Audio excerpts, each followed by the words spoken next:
Allah di dalam ayat ketiga surat Hud, Allah Subhanahu wa ta'ala berjanji kepada hamba-hamba yang senang beristighfar. Wa anistaghfiru rabbakum, jadilah kalian orang yang selalu beristighfar kepada Rabb kalian. Salah satu kalimat yang Allah paling suka dari hambanya itu adalah astaghfirullahalazim. Jadi kalau kita pengen Allah itu senang kepada kita, kalau kita pengen Allah itu sayang sama kita, sering-seringlah ucapin astaghfirullahalazim. Sekali kita ngomong astaghfirullahalazim, sayang Allah sama kita itu bertambah. Itu kalau kita analogiin mirip kayak seorang suami yang kalau pengen nyenengin hati istrinya, maka dia memuji istrinya. Pernah? Maaf, salah nanya. Harusnya bukan pernah, mau gitu. Kalau pernah mah belum ya. Misalnya kalau suami pengen nyenengin hati istri gitu ya. Ayah kamu tukang las ya? Kok tahu? Standar mah ya. Sekarang mah udah gak zaman yang gitu. Modelnya lebih variatif.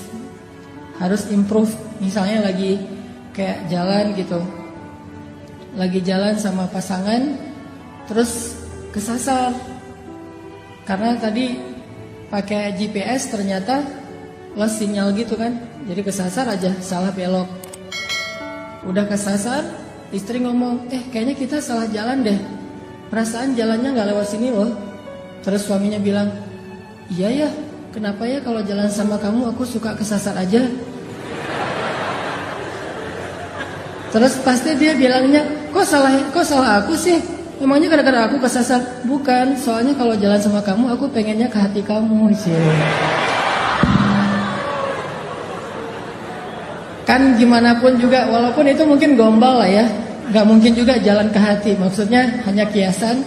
Seneng kan dipuji, kayak Nabi memuji Aisyah dengan pujian apa? Ya Aish gitu, ya Humairah.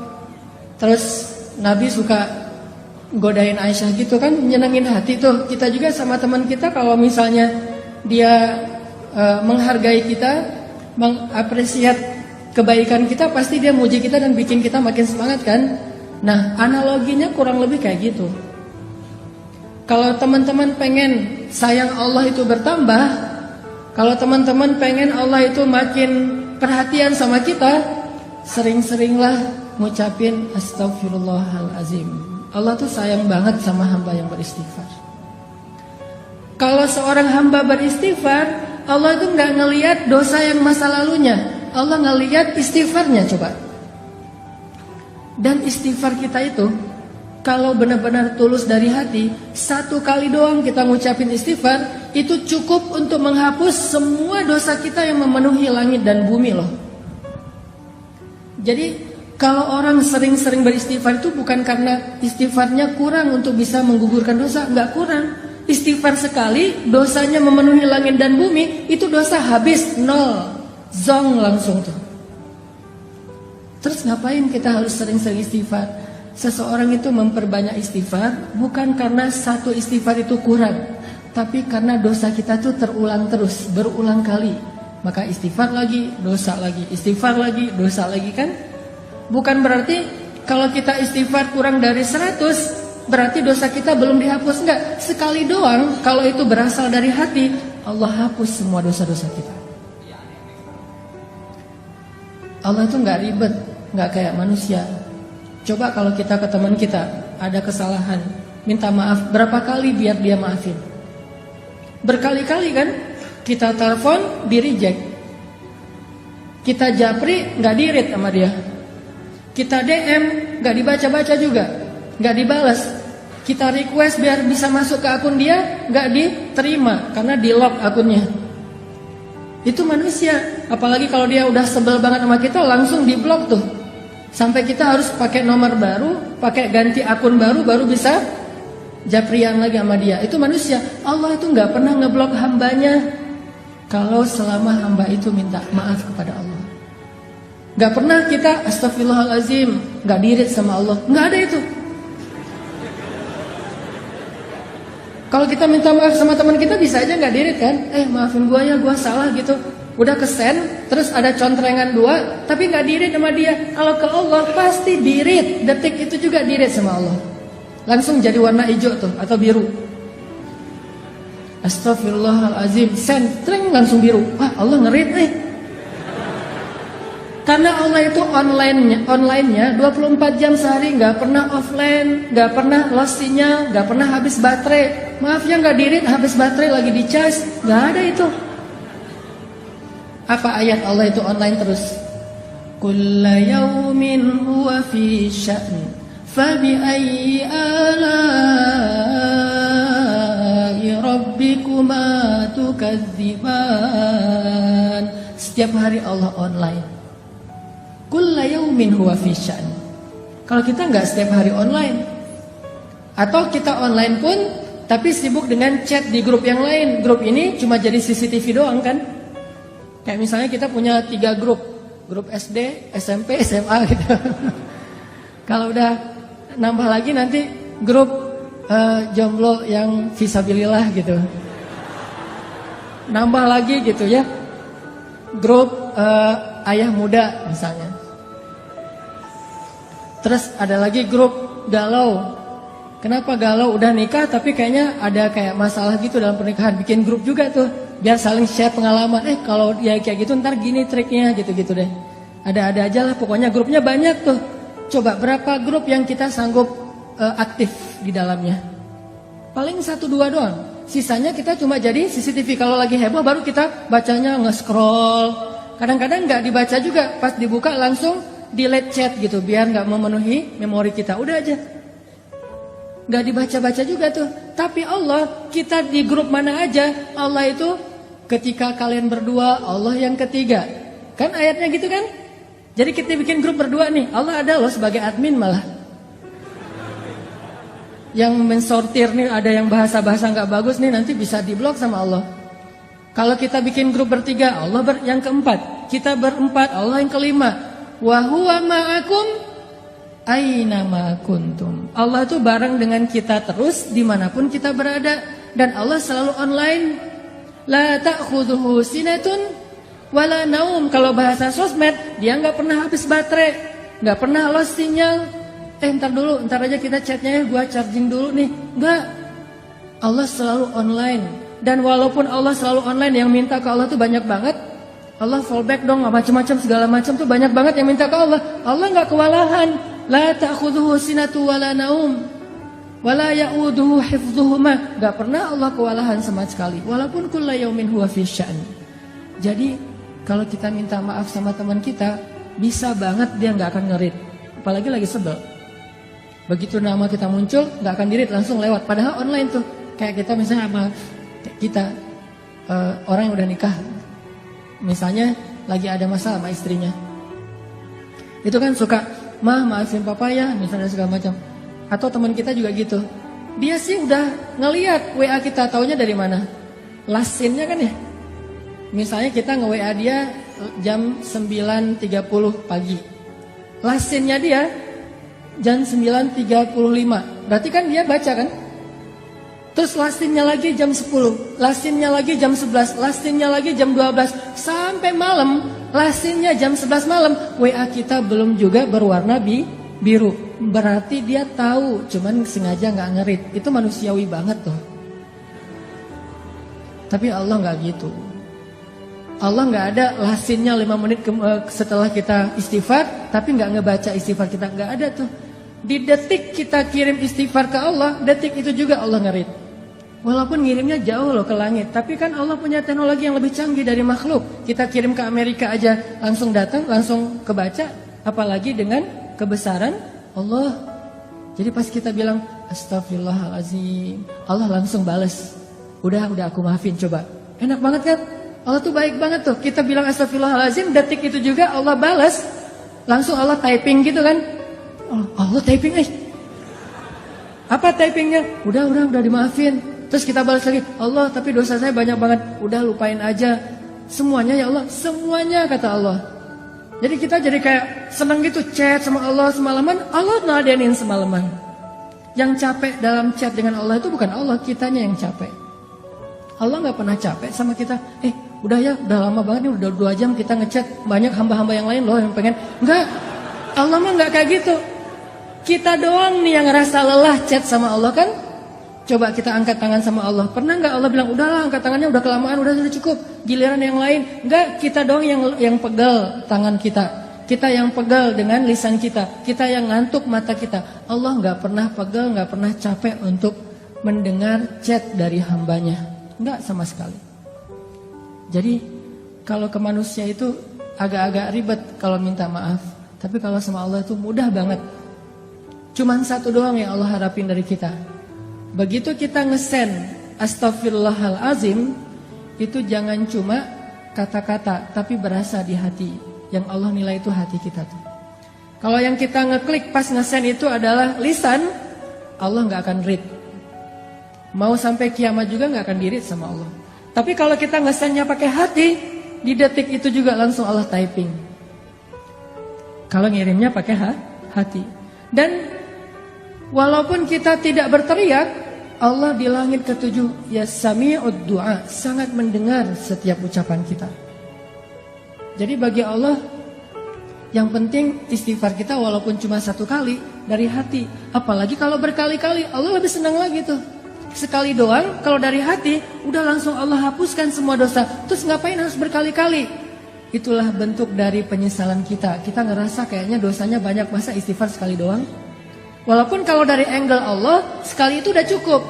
Tapi dari angle kita kan kayak kita ngerasa guilty banget ya, merasa bersalah banget. Aduh, banyak banget nih dosa saya. Ya Allah, astagfirullah. Padahal astagfirullah yang pertama itu udah gugur dosa kita semuanya kalau dari angle Allah. Tapi dari angle kita sebagai pendosa, kita ngerasa kayak dosa kita lebih banyak daripada istighfar. Harusnya istighfar lebih gitu. Jadi 2 angle yang berbeda.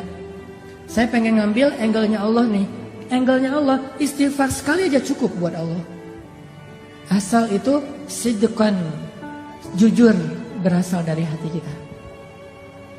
Jadi teman-teman, poin pertama kita pagi ini apa? Kata-kata yang Allah paling suka dari kita itu salah satunya adalah astaghfirullahalazim. Jadi kalau kita pengen Allah senang sama kita, kalau kita pengen Allah itu sayang sama kita, kalau kita pengen Allah lebih perhatian sama kita, coba dawamin sering-sering bilang astaghfirullahalazim, astaghfirullahalazim. Allah pasti tersenyum. Ada beberapa orang di sosial media, ini sekaligus klarifikasi ya, tabayun ya, mempertanyakan, Ustaz kok ngomong Allah tersenyum, emang Allah itu kayak manusia? Saya bicara itu bukan kata-kata saya, tapi itu hadis. Walaupun saya suka hadis itu nggak dibaca teks, langsung diterjemahkan kepada analogi. Kan ada yang model ceramah, hadis dibaca teksnya. Kalau saya mencoba untuk langsung menganalogikan dengan bahasa kita. Itu hadis Nabi, kalau Allah itu tersenyum mendengar istighfar hambanya. Walaupun kita nggak perlu mengimajinasikan tersenyumnya Allah itu kayak tersenyumnya manusia, nggak perlu, karena kita nggak tahu zat Allah kayak gimana. Yang pasti kalimatnya tabassam, Allah itu tersenyum. Jadi ceritanya gini, Ali bin Abi Thalib pernah naik ke atas kendaraan, nggak tahu itu Innova atau CR-V gitu, pokoknya naik kendaraan aja. Kalau Innova itu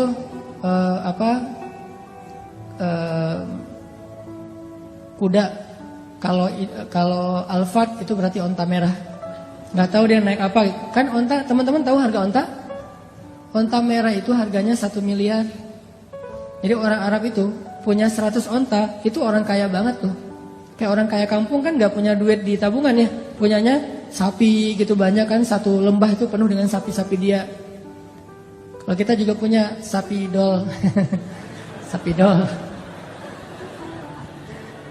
Nah, jadi Ali bin Abi Thalib ceritanya naik ke atas kendaraan. Kalau kita tuh lagi buka pintu mobil atau lagi naik ke atas motor. Pas naik, Ali bin Abi Thalib membaca Bismillah ya Allahu Akbar. Jadi pas naik ke atas kendaraan bacanya Bismillah ya Allahu Akbar. Pas udah duduknya nyaman, pakai sabuk pengaman gitu, nyalain mesin, kemudian mobil atau motornya mulai jalan dikit-dikit nih. Ternyata bukan lewat mesin jalannya, didorong, soalnya harus dorong dulu baru nyala gitu. Motor butut misalnya. Nyala nih, jalan nih kendaraan kita. Maka Ali membaca doa safar, subhanalladzi sakhkhara lana hadza, dan seterusnya. Ketika udah selesai doa itu, Ali mengatakan kalimat Rabbi zalamtu nafsi faghfirli faman yaghfirudz dzunuba illa ant. Ya Allah, saya sudah menzalimi diri saya sendiri. Maafin saya. Siapa yang bisa memaafkan dosa selain Engkau ya Allah? Setelah membaca kalimat ini, Ali tersenyum. Senyum aja. Senyumnya itu sampai bikin orang penasaran, kok senyumnya kayak lama gitu, kayak happy banget, kayak excited banget. Senyumnya tuh kayak habis dapat hadiah apa gitu. Atau senyumnya tuh kayak anak muda yang baru diterima yes gitu ya. Diterima kampus maksudnya. Coba kalau kita habis diterima, kita jadian yuk. Kasih waktu aku seminggu ya. Oh ya, itu kan seminggu paling berat tuh. Malam-malam yang gak bisa tidur, tahajud tiap malam. Ya Allah, Engkaulah yang menggenggam hati, balik-balikanlah hati dia ke arah saya gitu. Ternyata yang doa kayak gitu ada 2 orang. Terus hatinya tuh agak-agak labil gitu nih. Kenapa sih hati saya tuh kok deg-degan ya, sekali kanan sekali kiri, dua-duanya kuat-kuatan doanya nih. Ya Allah, balikinlah hati dia ke saya. Dia mau ngasih jawaban hari Minggu. Hari Sabtu itu kan hari yang paling deg-degan kan. Kok lu gak makan sih? Gue lagi gak enak makan. Kenapa? Lagi menanti jawaban. Nah itu berat banget tuh hari-hari kayak gitu tuh. Pas hari Minggunya, pagi-pagi udah mandi, udah segala macam. Kata teman kita, lo harus siap harus siap ya dengan segala jawaban. Gue siap banget. Siap kalau dibilang iya sih. Kalau dibilang enggak siap sebenarnya. Bayangin, pas kita datang, dia bilang, aku udah pikir-pikir dan udah nanya ke orang tua. Orang tua nyerahin ke aku. Terus, insya Allah aku bersedia. Wah, itu mah dunia. Kayak apa aja gitu kan ya. Bisa mati mendadak tuh, gak jadi nikah. Gara-gara jantungan gitu. Apalagi ceweknya tuh cewek yang kita banget lah pokoknya. Punya tipe kan, ada yang gayanya gaya Korea gitu kan, yang oriental. Ada yang Arab gitu. Ada yang etnik, yang Indonesia banget misalnya. Ada yang dia senangnya emang yang agak-agak eksotis, Afrika misalnya.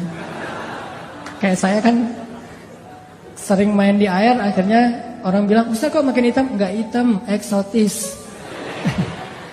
Nah ini jadinya Ali itu kayak bahagianya tuh, senyum-senyumnya tuh kayak orang baru jadian. Bahagia banget. Kan bikin orang lain kepo ya.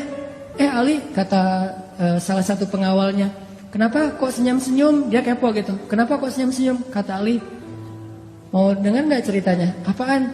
Dulu tuh Rasulullah, saya pernah ngelihat Rasulullah naik kendaraan, terus membaca apa yang saya baca. Di akhir kalimat itu Nabi tersenyum. Dan saya juga kepo, nanya ke Rasulullah, ya Rasulullah, kenapa engkau tersenyum? Apa jawaban Rasul? Aku tersenyum karena Allah tersenyum.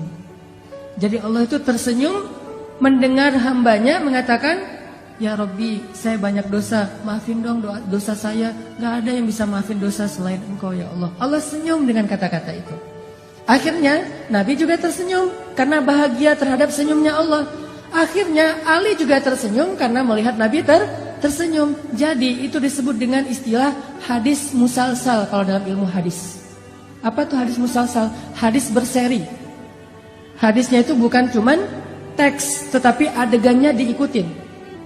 Jadi kalau kita baca doa itu, idealnya kita bukan cuma ngebaca teks hadisnya, tapi ikutin juga adegan Rasulullah. Makanya saya pernah bilang, kalau kita beristighfar, astagfirullahaladzim, Rabbi, saya zalim banget sama diri saya sendiri. Tapi kan gak ada yang bisa maafin dosa sehebat Engkau ya Allah. Yang mudah banget tuh ngemaafin dosa hambanya. Ampunkanlah dosa saya ya Allah. Udah gitu senyum. Kenapa? Yakin karena Allah juga senyum waktu itu. Allah senang banget dengan kata-kata istighfar. Lupa seolah-olah ya, bukan lupa, seolah-olah Allah itu udah ngelupain semua dosa kita. Ya Allah, saya kan pernah berzina. Ngapain disebut-sebut lagi? Saya juga udah gak ingat itu.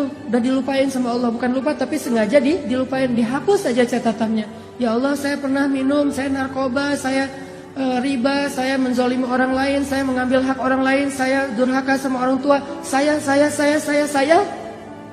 Nol semuanya. Hanya dengan sekali bilang Astaghfirullahaladzim, Allah langsung senyum sama kita.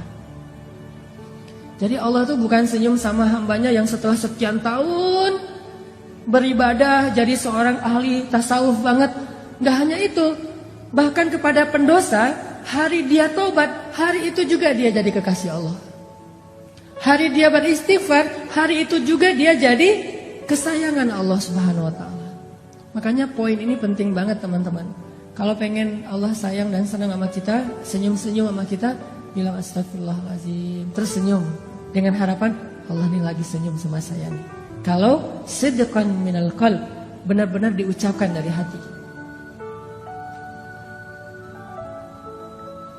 Dan ini gak ada manusia yang bisa kayak gini sama temennya, sama orang lain, sama keluarganya. Yang mudah memaafkan kayak Allah tuh gak.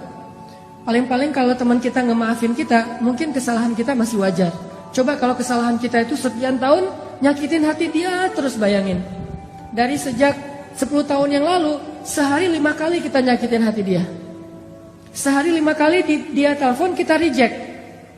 Padahal dia tuh paling baik loh sama kita. Coba bayangin ya, teman-teman nih. Pernah gak ngerasa kayak berjasa kepada seseorang? Pernah? Mungkin gak jasa seperti ayah dan ibu kita lah, tapi merasa kayak pernah ngebantu temennya gitu. Dan kita ngerasa kita tuh udah jadi orang penting buat dia, udah pernah punya jasa, pernah punya budi ke dia. Terus suatu saat kita gak butuh dia, cuman pengen nyapa doang. Bukan karena butuh, cuman pengen nyapa doang, silaturahim. Telepon, di reject. Bukan gak diangkat, kalau gak diangkat mungkin dia lagi kuliah, lagi di kamar mandi sehingga gak diangkat, atau lagi tidur. Ini di reject. Pas kita telepon, langsung di reject. Oh, mungkin ketekan gak sengaja gitu. Udah, telepon lagi. Dan itu gak telepon waktu itu juga. Kita telepon pagi sekali, di reject. Nanti siang telepon lagi, di reject. Sore telepon lagi, di reject. Maghrib telepon lagi, di reject. Malam telepon lagi, di reject. Sehari 5 kali, sudah 10 tahun kayak gitu, bayangin. Gimana tuh perasaan kita? Paling-paling dia itu paling baik itu nge-rejectnya tuh dengan tulisan. Lagi driving, lagi meeting, lagi on the way, lagi apa misalnya kan gitu. Kadang-kadang nge-rejectnya tanpa alasan, reject aja. Gimana perasaan kita? Harusnya kan Allah lebih dari itu, karena Allah sering kita reject. Allahu Akbar, Allahu Akbar. Suara radio tuh pindah channel. Suara TV pas waktu maghrib matiin, pindah channel gitu kan. Atau kita pakai gak sengaja gitu, alarm di handphone kita pakai suara azan, langsung di close gitu. Kalau di masjid langsung kita pindah tempat. Hayya 'alas shalah. Kadang-kadang kita nge-rejectnya tuh dengan keluhan lagi. Duh, udah waktu sholat aja gitu kan. Jadi kesan ke Allah itu kalimat keluhannya. Nelfon aja sih, coba kalau kita digituin. Kan kalau misalnya ada yang nelfon kita, telepon masuk, suka ada nolaknya pakai apa kan? Ada menu custom gitu kan? Coba di custom terus kita nulis gini. Kok kamu ganggu aja sih? Bisa nggak ngirim ke orang kayak gitu? Berani nggak? Bahaya banget kan? Kita nelpon orang terus dia balas ke kita tulisannya ganggu aja sih. Gimana tuh perasaan kita? Kita tuh sering kayak gitu loh sama Allah. Aduh udah zuhur aja, udah asar aja. Apaan sih subuh-subuh kok ganggu orang tidur segala macam. Dan itu mungkin kita ngirimnya nggak dengan lisan, dengan hati. Bukankah Allah alimun bidatis sudur, tahu banget ucapan di hati kita? Coba. Tapi begitu kita bilang astagfirullahaladzim, Allah itu lupain semua reject kita selama 10 tahun. Allah maafin semuanya. Coba kalau kita ke orang lain, dia nge-reject kita 10 tahun dengan dibalas kata-kata yang gak pantas gitu. Dia WA kita, dia bilang ganggu aja sih kerjaannya, terus aja bikin kita sebel. Setelah 10 tahun dia datang, maafin saya ya. Gimana? Gak akan diirit sama kita. Itu artinya famay yaghfiruz dzunuba illa anta. Siapa sih yang bisa maafin dosa sehebat Allah Subhanahu wa taala? Itu kalimat itu maksudnya kayak gitu. Allah tuh maafin kita itu gak pernah perhitungan, gak pernah dendam sama sekali. Sehingga apalagi teman-teman yang menghalangi kita untuk istighfar kepada Allah. Ma gharraka bi rabbikal karim. Apa terus masalah kita untuk enggak istighfar sama Allah? Masalahnya apa? Pasti satu doang masalahnya. Kita nge-nyepelein Allah. Kita nganggap Allah itu nggak penting. Padahal hidup kita itu 24 jam di tangan Allah Subhanahu wa taala. Tapi kita sombong, seolah-olah kita bisa hidup tanpa Allah Subhanahu wa taala. Dan itu pun istighfar. Kalau istighfar kita nggak dari hati, 1000 kali itu nggak ngaruh buat Allah, nggak akan dirit sama Allah. Makanya ulama ada yang bilang istighfar yang butuh istighfar. Istighfar butuh istighfar. Kan ada tuh yang pakai jiglak-jiglak gitu kayak hitung untuk ngitung itu gitu kan, apa istilahnya gitulah ya, checker gitu kan, ada checker, terus kita istighfar, astagfirullah. Ketemu sama teman-teman kita pada ngobrol lagi ngafe nih, lagi nongkrong, oh iya si gaya gitu ya, pas dilihat sama teman kita dalam sehari 10.000, yes keren ya 10.000 istighfar. Cuman pas kita ngomong ke teman kita, dia nanya gitu, gimana ya? Aku kok males banget berzikir, istighfar aja jarang, kata teman kita. Padahal itu gampang banget loh. Kalau lo lagi kosong waktunya lagi nggak ngapa-ngapain, daripada ngelamun, udah istighfar aja. Gua ngelamun doang, istighfar alhamdulillah sih sehari-hari nggak pernah kurang dari 10.000. Ngomong kayak gitu, maka 10.000 itu dosa semuanya.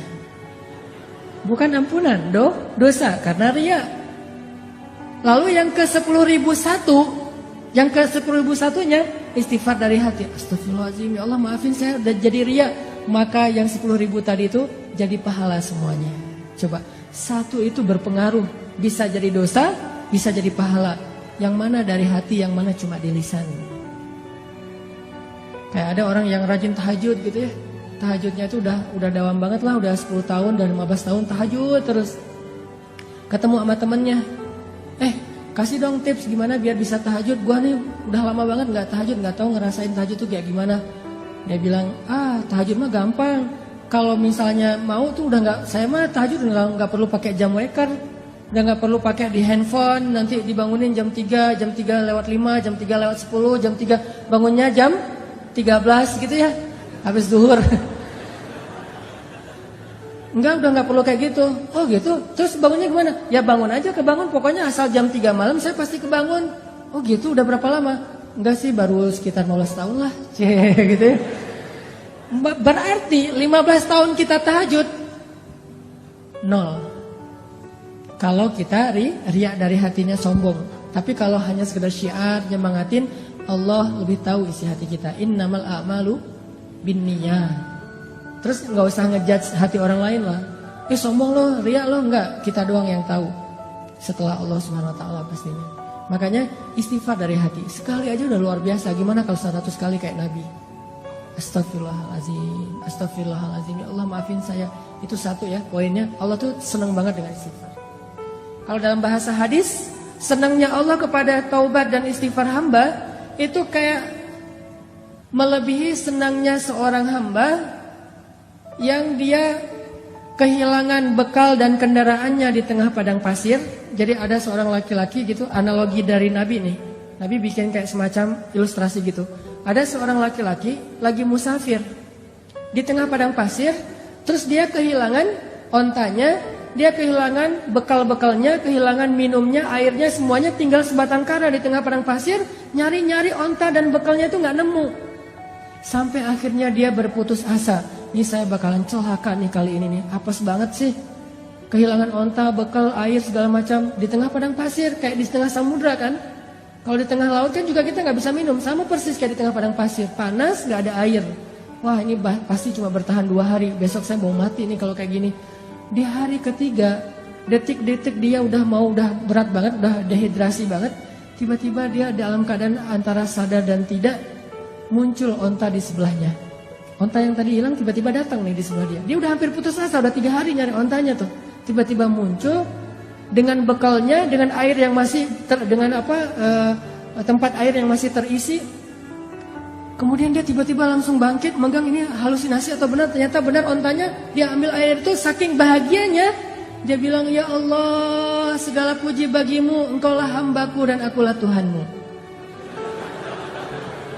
Saking bahagia dia kebalik ngomongnya, ya Allah engkaulah hambaku dan akulah Tuhanmu. Hadisnya kayak gitu. Saking senangnya sampai kebalik dia bicara, Allah lebih senang lagi kepada hamba yang beristighfar daripada laki-laki itu terhadap apa yang dia temukan. Ini ilustrasi senangnya Allah sama orang beristighfar. Senang banget Allah sama istighfar. Jadi bisa dibilang orang yang istighfar itu kekasih Allah banget. Di hari pertama dia istighfar udah jadi kekasih Allah. Kalau jujur dari hati. Jadi pas kita habis bikin dosa, astagfirullahaladzim, astagfirullahaladzim, Allah langsung, ya kekasihku. Langsung gitu. Padahal kita belum jadi ahli ibadah, belum jadi orang yang soleh-soleh amat, belum banyak berilmu, tapi cuma istighfar doang, langsung jadi ahli surga tuh. Saat itu juga jadi ahli surga. Terus gimana dengan orang yang istighfarnya udah 10 tahun, 15 tahun, yang dawam setiap hari istighfar? Pasti jauh lebih luar biasa lagi yang Allah berikan untuk dia. Orang yang baru sekali doang udah dikasih banyak anugerah, apalagi yang sudah sekian miliar kali. Jadi istighfar itu amal soleh paling ringan, tapi luar biasa kedudukannya di mata Allah. Poin yang paling Allah suka dari hambanya itu kalau hambanya udah beristighfar. Suka banget. Saking sukanya Allah kepada orang yang beristighfar, Allah tuh gak rela menjadikan manusia itu sempurna seperti malaikat. Allah gak rela. Saking Allah suka dengan kalimat istighfar. Kata Nabi, seandainya kalian tidak berbuat dosa, maka Allah akan membinasakan kalian. Bayangin, kalau kita gak buat dosa, Allah akan binasain kita. Tapi jangan disimpulin, oh kalau gitu kita buat dosa aja ya. Enggak, artinya manusia itu sengaja Allah buat, tabiatnya, fitrahnya emang pendosa. Enggak sengaja aja buat dosa, apalagi sengaja kan. Coba kita jalan ke mall, sengaja gak sih mau ngeliatin aurat? Enggak kan? Nggak sengaja doang, kadang-kadang kita udah nunduk pandangan ke bawah gitu. Tapi kelihatan juga kenapa? Soalnya kita di lantai 2. Sama aja gitu, udah ngelihat ke bawah, ghodul basor gitu, kena juga. Ngelihat ke bawah, kalau di lantai paling atas mending lihat ke atas aja deh. Lagi ngapain lo? Ghodul basor gitu. Ghodul basornya ke atas, kok nggak ke bawah? Kan kita di atas. Begitu juga di tempat-tempat umum yang lain, di jalan doang tuh, kita naik mobil, naik motor, orang di depan kadang-kadang apalagi banyak perempuan-perempuan yang mungkin mereka masih belajar tentang Islam, belum paham, sehingga kadang-kadang naik motor pakai celana pendek atau rok pendek yang kelihatan, hanya kelihatan kakinya aja, itu sebetulnya nggak boleh dilihat. Tapi namanya kita nggak sengaja ngelihat, astagfirullahaladzim, sama astagfirullah. Kan di tengah lagi lampu merah kan, di tengah tuh, sini astagfirullah, di sini juga astagfirullah. Kumaha, gimana tuh? Nah, artinya nggak sengaja aja banyak dosa. Gimana sengaja? Jadi nggak usah ditambah yang sengaja deh. Karena kita nggak sengaja aja udah jadi pendosa. Jadi kita tuh, gua tuh pendosa loh, ya bangga lagi gitu ya. Maksudnya gua tuh manusiawi banget pendosa. Jadi kita tuh nggak usah direncanain, disetting gitu, di prepare pengen buat dosa. Nggak usah, udah pasti jadi pendosa. Kullu ibni Adam khata'. Semua anak Adam itu pasti pernah lakuin kesalahan. Sampai Nabi bilang, kalau kalian gak bikin salah, Allah binasain kalian tuh. Terus Allah ganti dengan manusia yang lain, yang mereka akan bikin salah, lalu mereka minta maaf kepada Allah, yang Allah akan memaafkan kesalahan mereka. Allah tuh senang dengan istighfar. Makanya diciptain hambanya itu gak sempurna kayak kita, biar Allah dengerin istighfar dari kita. Begitu kita bilang, astagfirullahaladzim, Allah sayang banget langsung sama kita. Kayak kita bilang, I love you, Allah langsung bilang, I love you tuh deh pokoknya. Jadi kayak kata-kata yang paling sakral gitu kan, kata-kata paling sakral tuh I love you. Benar? Kalau buat saya mah kata-kata yang paling sakral itu kalau ke makhluk itu adalah I love you gitu. Dan yang lebih sakral lagi I love you too. Kadang-kadang I love you. Oh iya, nah, itu kan pahit banget tuh. Berat banget tuh. Kalau ngirimnya pakai WA gitu cuma dibalas senyum doang. Atau dibalas emoticon tutup wajah gitu, apa gitu, malu-malu gitu, kan itu gak enak banget ya. Berkali-kali digituin, akhirnya ujung-ujungnya apa? Kita adik kakak aja ya. Itu mah lebih berat lagi tuh. Mending jadi musuh ya daripada adik kakak ya. Ini kata-kata yang kalau ke manusia mah kayak kata-kata ajaib aja. Nah, kalau ke Allah, salah satu kata-kata ajaib itu astagfirullahaladzim. Jadi ilustrasinya tuh kurang lebih buat Allah senang banget tuh dengan kata-kata astagfirullahaladzim. Itu satu ya teman-teman. Kedua, istighfar itu Allah bukan hanya senang kepada kata-kata istighfar. Allah bukan hanya akan pasti menghapus dosa-dosa orang yang beristighfar. Tapi yang lain Allah juga selain menghapus dosa-dosa kita, setiap kali kita beristighfar Allah kasih hadiah loh. Jadi bukan cuma Allah nge-read, Allah typing, Allah ngebales, Allah ngechat sama kita, tapi Allah juga tiba-tiba ngirim gosen. Tiba-tiba di rumah kita, Bu, ini ada yang ngirim, Mas, Kak, Bang gitu. Ini ada yang ngirim gosen. Pas dibuka hadiah dari siapa? Dari Allah. Coba. Allah itu bukan cuma senang kalau kita bilang maafin saya ya Allah, langsung Allah read, langsung Allah typing, ya udah dimaafin. Bukan cuma segitu. Pas begitu kita nulisnya gitu, Allah langsung nyiapin kado, hadiah, send kepada kita. Bisa sampainya hari ini, bisa sampainya besok, bisa nanti dikasihnya di akhirat. Karena di akhirat kita lebih butuh itu daripada di dunia. Yang pasti Allah nge-send hadiah buat orang yang bersifat. Pasti itu 100% Allah kasih. Cuman ada yang dikasihnya sekarang, ada yang kasihnya ntar sore, ada yang dikasihnya besok, ada yang dikasihnya someday, ada yang kasihnya next time pas nanti kita di akhirat. Yang jelas Allah pasti ngasih kita hadiah. Makanya kalau kita udah istighfar, kita tuh kayak astagfirullahaladzim ya Allah. Berarti udah dimaafin dosa. Plus kita bayangin, waduh saya punya hadiah nih dari Allah nih, surprise. Cuman belum tahu. Nanti Allah kasih kapan? Begitu kita butuh Allah kasih. Kayak 3 orang yang terkurung di dalam gua kan. Hadis populer itu. 3 orang terkurung di dalam gua. Yang membuat mereka bisa selamat apa? Hadiah-hadiah terhadap amal soleh mereka di masa lalu kan ya. Yang tadi kita baca di ayat ketiga, Allah pasti membalas setiap kebaikan dengan kebaikan. Allah pasti balas. Istighfar itu bagi Allah itu kebaikan. Padahal istighfar itu kewajiban itu ya. Namanya orang berbuat salah kan wajib minta maaf kan. Tapi bagi Allah itu bukan cuma kewajiban, kebaikan coba. Kalau kita ada orang minta maaf ke kita, kita bilang wajar sih orang dia salah pasti minta maaf dong. Tapi kalau Allah ngelihatnya nggak kayak gitu, dia baik banget ya mau minta maaf gitu coba. Kurang baik apa Allah sama kita? Coba kalau kita disakitin orang, ditikung misalnya, lagi ngecengin, tiba-tiba teman kita nyalip duluan karena dia udah punya modal gitu. Kita ke rumahnya naik angkot terus macet-macetan dulu, dia naik ninja. Udah sampai di rumahnya, pas kita datang, nih ninja siapa ya? Jangan-jangan ninja kakaknya gitu. Ternyata dia udah duluan, Pak, lagi PDKT sama calon mertua. Kan kita disalip tuh. Pulang dia bilang, maaf ya gua nyalip lo, gua tahu sih lo mau ke situ. Kok kamu udah tahu? Ya gimana perasaan saya mah nggak bisa ditahan, saya mah sayang banget sama dia segala macam. Oh ya udah, gua maafin. Udah aja gitu. Apakah kita akan menganggap permintaan maaf dia itu sebagai sebuah kebaikan? Tidak, kita menganggap itu sebagai sebuah kewajiban dan kewajaran. Tapi Allah ke orang yang beristighfar menganggapnya itu kebaikan loh. Allah tuh kayak merendah banget gitu, walaupun Allah maha mulia dan maha tinggi. Kayak ngasih hati banget ke hamba-hambanya. Kita astagfirullahaladzim ya Allah saya udah buat dosa. Hambaku ini baik banget ya minta maaf. Padahal itu tuh udah jadi kewajiban kita sebagai pendosa. Tapi Allah anggap kebaikan. Sehingga Allah kasih hadiah ini hadiah buat yang berbuat baik. Dan hadiah itu pasti sesuatu yang sangat kita butuhin dalam hidup. Makanya saya pernah cerita, mungkin teman-teman pernah dengar juga nih dari ustadz yang lain atau dari YouTube saya juga pernah kali, keajaiban hadiah bagi orang yang beristighfar kan. Kisah siapa? Imam Ahmad. Jadi Imam Ahmad bin Hambal suatu ketika tuh jadi kayak ada perasaan kepengen ke Basrah. Ada apa ya di Basrah kok saya pengen banget ke sana gitu. Saya curiga nih, Raja Salman kemarin ke Indonesia itu gara-gara ada yang istighfar di Indonesia. Astagfirullahaladzim ya Allah Raja Salman. Astagfirullahaladzim Raja Salman. Tiba-tiba Raja Salman mikir, aduh kok gua pengen banget ya ke Indonesia. Datang tuh. Gara-gara istighfar seseorang di Indonesia. Dan saya juga pernah ngerasa gitu. Walaupun saya bukan orang soleh, tapi maksudnya ada keinginan hamba Allah yang soleh, lebih soleh dari saya, yang membuat saya datang ke suatu tempat. Di Bandung itu saya pernah diundang oleh salah satu universitas, namanya Universitas Telkom. Itu ngundang saya tuh berkali-kali bentrok aja nggak bisa. Tiba-tiba bukan saya yang datang, tapi saya dan pemuda hijrah bikin acara gosipnya di Universitas Telkom. Jadi bukan saya doang yang datang, satu tim rame tuh. Yang datang waktu itu pesertanya sekitar 6.000 orang. Kata teman-teman panitia, Ustadz, kita itu ngundang Ustadz berkali-kali nggak bisa loh.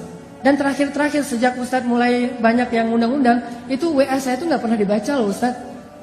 Tapi kita nggak putus asa Ustadz, nggak bisa ngundang Ustadz lewat Japri, kita ngundangnya lewat Allah. Pakai istighfar, ya Allah, astagfirullahaladzim, Hananataki datangin dong ya Allah, astagfirullahaladzim, Hananataki, astagfirullahaladzim. Tiba-tiba kita pilih di antara beberapa list yang kita mau bikin acara gosip, Telkom University itu paling memungkinkan, kita bikin di situ. Ini hasil istighfar ya Ustadz. Artinya luar biasa kan? Coba praktekin. Ya Allah, dia ya Allah, tapi saya lupa namanya, nggak tahu namanya siapa gitu. Pokoknya kurang lebih wajahnya tuh mirip-mirip Claudia gitu ya Allah, gitu-gitu. Tapi cek dulu ya, itu orang masih sendiri atau sudah berpasangan. Jangan sampai dia cerai. Kenapa dia cerai? Istighfar kita kan nggak boleh ya. Beristighfar demi orang lain putus gitu, nggak boleh. Pasti orangnya harus tinggal dulu.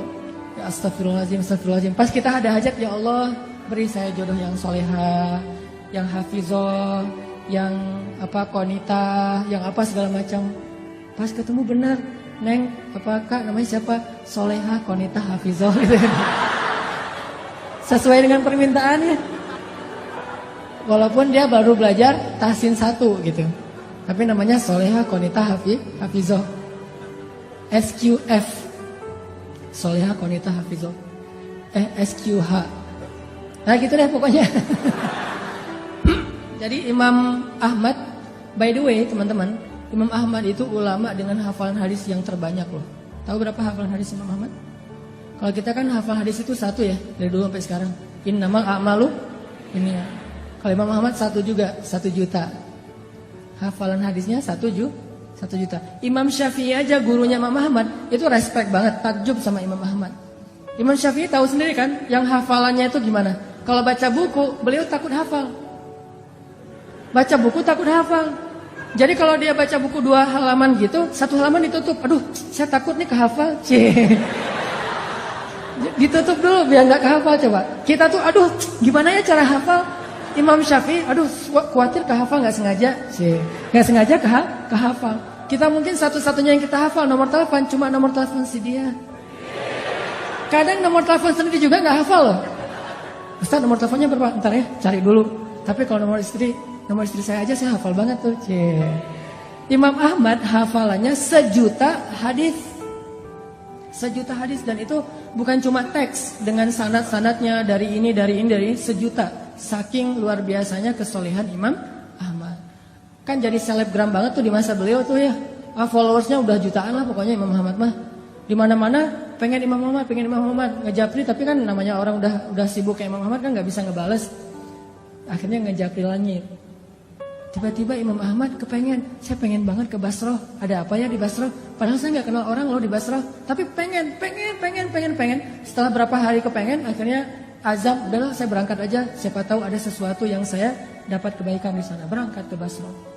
Namanya orang tawadu, rendah hati, berangkat ke Basrahnya itu sendiri. Nggak ada preparation apa-apa, nggak ngebooking pesawat, nggak ngebooking hotel, berangkat aja sendiri, backpackeran gitu. Jadi Imam Ahmad itu backpacker soleh.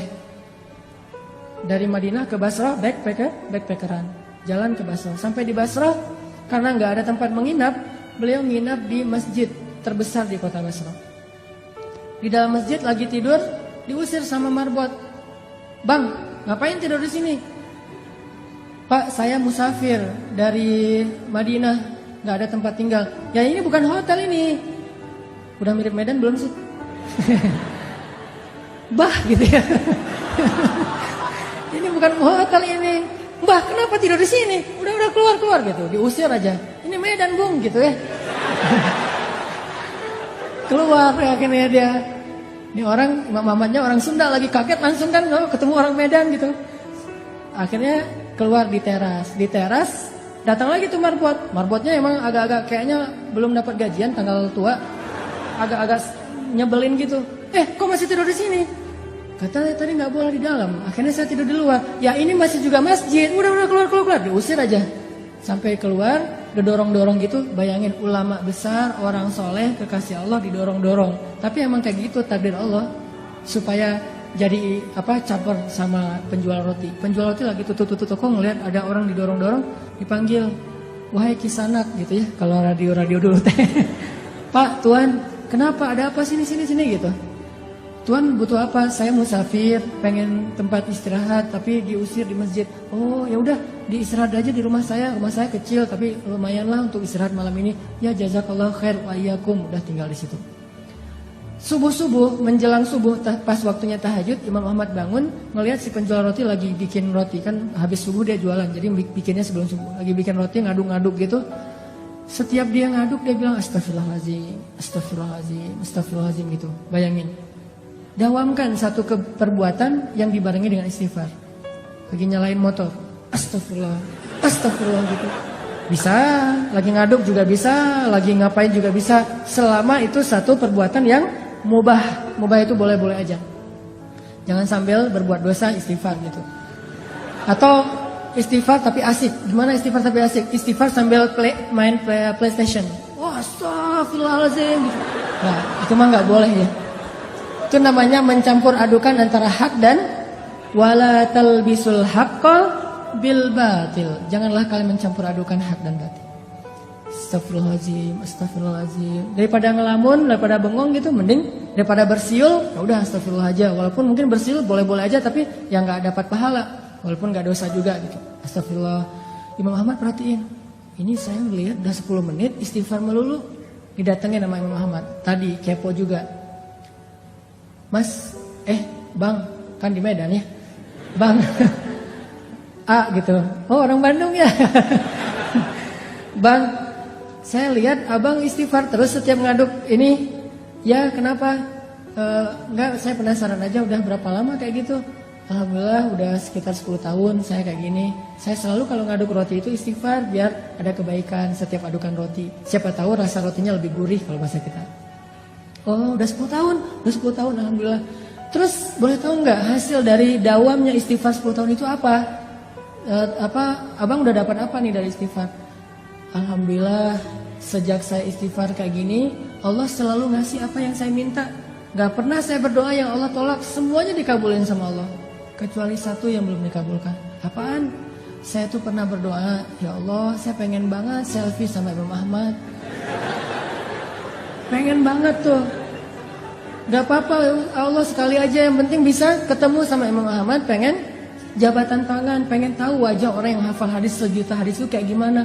Saya minta ke Allah, cuman mungkin belum aja, tapi saya yakin pasti akan dikabulkan. Imam Ahmad langsung nangis coba. Masya Allah, jadi ini nih yang menarik saya ke Basrah nih. Istighfar dialah yang membuat Imam Ahmad pengen banget ke Basrah. Bela-belain habis-habisan sampai diusir-usir di masjid gara-gara dia beristighfar. Jadi pengaruhilah hati seseorang, pengaruhilah hidup seseorang dengan istighfar kepada pemilik hati dan kehidupan orang itu. Astagfirullah, astagfirullah. Tapi jangan baru istighfar 3 kali mintanya banyak gitu. Istighfar dulu aja. Dawamin, nanti kalau kita butuh, jadi mintanya itu kayak pamungkas ya. Kalau kita butuh banget, minta pakai istighfar. Jangan diobral. Istighfar 10 kali, ya Allah saya udah 10 kali nih. Boleh minta ini enggak? Enggak, dawamin dulu aja. Walaupun kalau untuk dosa sekali cukup, tapi kalau untuk yang hadiah, kalau bisa lebih banyak. Sampai setahun, 2 tahun kita dawamin, nanti lihat deh hasilnya tuh luar biasa. Pokoknya kalau kita punya hajat sesuatu, yang pertama yang harus kita lakukan itu adalah minta kepada pemilik segala sesuatu. Ada hajat apa? Minta kepada pemilik segalanya. Misalnya pengen sesuatu yang baik atau yang minimal mubah, pengen jalan-jalan.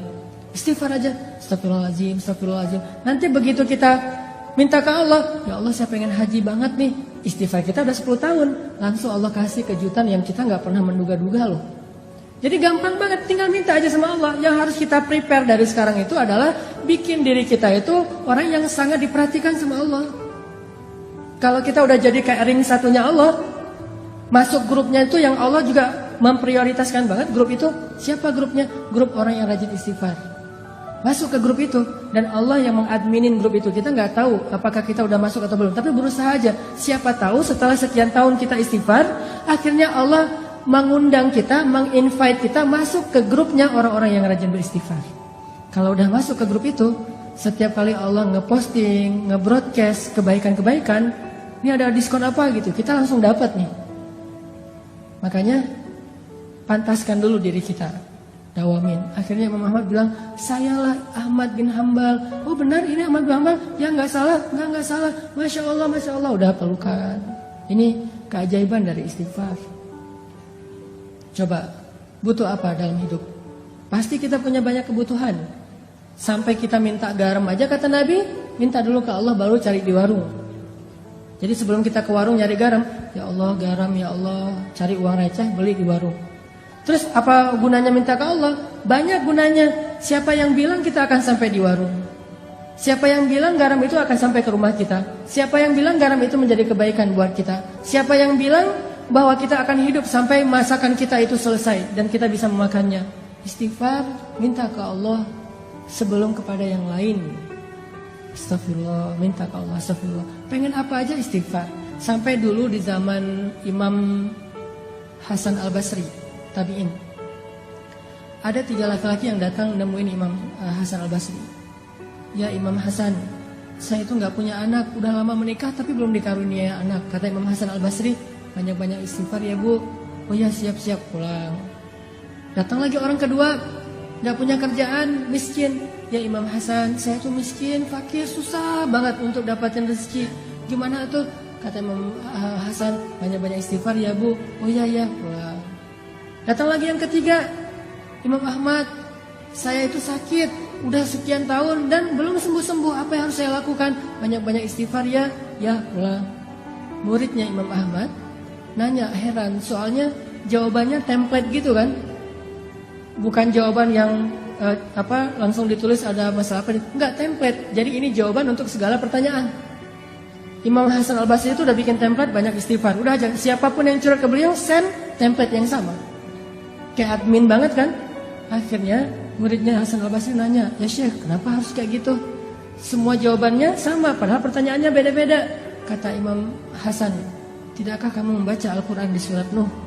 Allah mengatakan, faqultu astaghfiru rabbakum innahu kana ghaffara yursilis samaa 'alaikum midrara wa yumdidukum bi amwalin wa banin wa yaj'al lakum jannatin wa yaj'al lakum anhara. Coba, beristighfarlah kalian kepada Tuhan kalian, Allah pasti akan mengampuni. 1. Allah akan menurunkan hujan yang sangat lebat. 2. Allah akan memberikan harta yang sangat banyak. 3. Allah akan memberikan keturunan untuk kalian. 4. Allah akan memberikan kebun-kebun atau ladang. 5. Allah akan memberikan air sungai yang mengalir. 6. Istighfar. Tapi fadilahnya macam-macam. Sehingga masalahnya apa aja, jawabannya sama, istighfar. Butuh air, istighfar. Butuh jodoh, istighfar. Pengen punya anak, istighfar.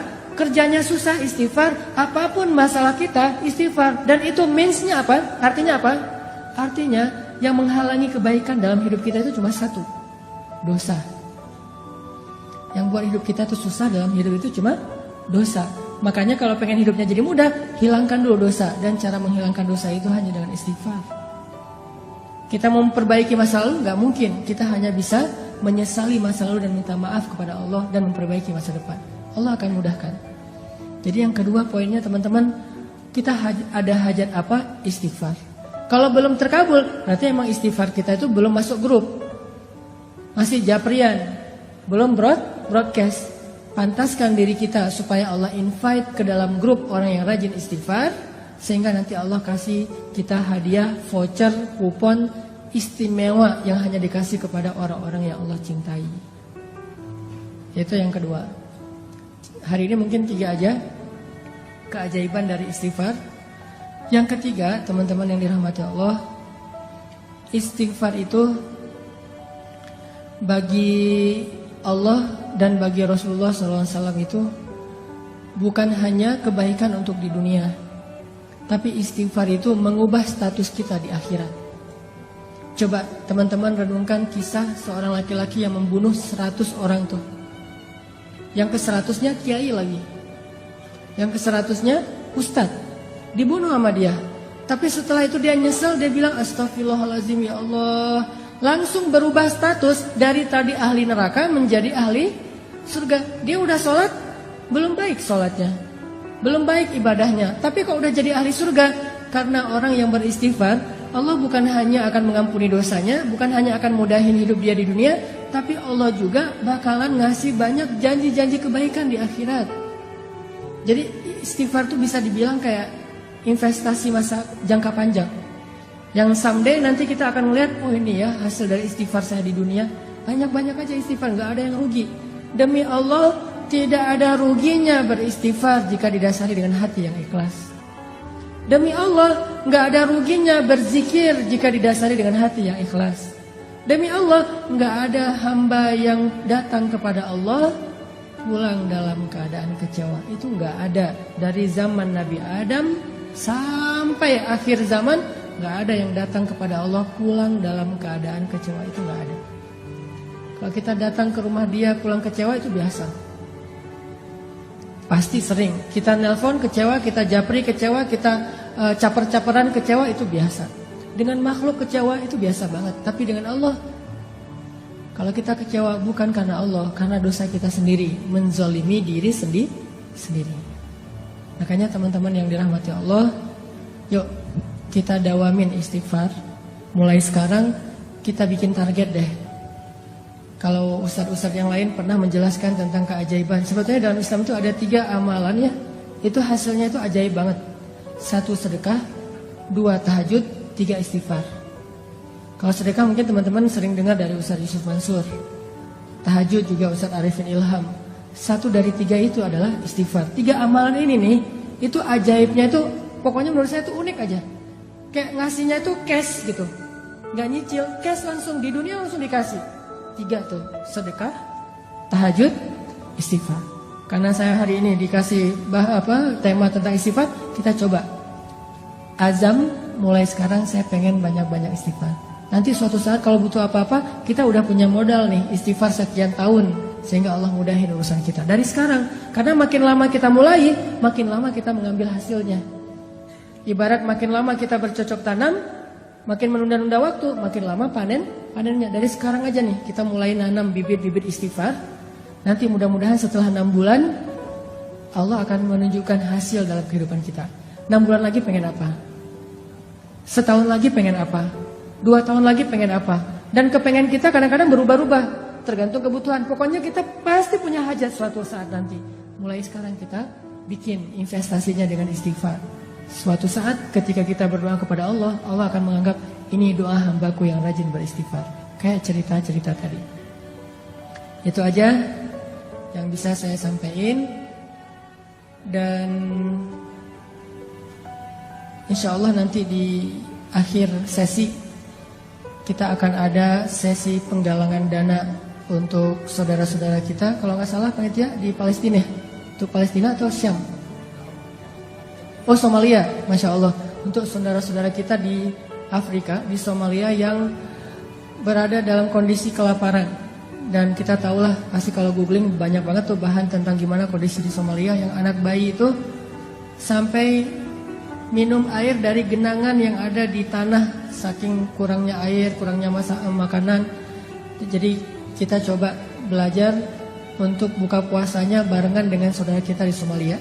Jadi infak kita hari ini akan disumbangkan ke Somalia untuk takjil saudara-saudara kita yang kelaparan di Somalia. Jadi silakan nanti kita niatkan, ini buat takjil adik saya di Somalia, ini buat takjil kakak saya di Somalia. Infak semampu kita, dan walaupun sedikit tapi tetap ngasih. Jangan sampai kita nggak ngasih. Kalau nggak ngasih sekarang nggak apa-apa, nanti ngasih di waktu yang lain. Yang jelas kita komitmen dulu, berazam dulu, saya pengen bantu nih. Mudah-mudahan dengan kayak gitu nanti Allah kalau kita minta sesuatu, Allah pasti ngasih. Kalau nggak dikasih sekarang, pokoknya dikasih. Nggak akan mungkin Allah nggak berkomitmen. Fadhkuruni adzkurukum. Ingat aku di waktu kalian senang, aku ingat kalian di waktu kalian susah, insyaallah. Nanti di akhir sesi panitia akan menyebarkan kotak infak buat saudara-saudara kita semampu kita yang bisa kita sumbangkan. Dan marilah kita tutup sesi kita hari ini dengan muhasabah, dengan berdoa, dengan beristighfar. Mungkin diawali dulu dengan istighfar bareng-bareng ya, sekitar 100 kali. Setelah itu nanti kita berdoa.